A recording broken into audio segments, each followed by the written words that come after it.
tinatahak ang maling daanan. Ilang beses na nahulog sa kamalian, ngunit ang pangako mo, O Diyos, ay tunay na kapatawaran.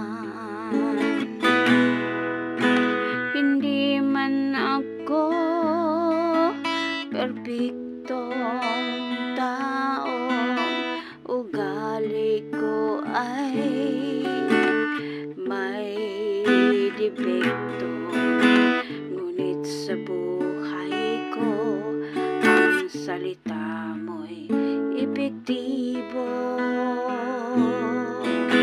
Unti-unti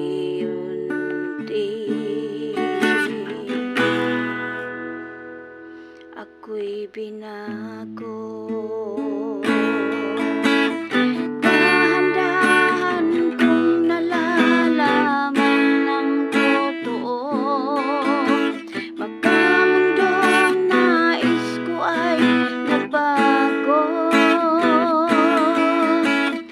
Buhay ko ngayon sa Diyos ay konektado. Purihin, purihin Ikaw, O Diyos. Purihin, purihin Ikaw, O Diyos.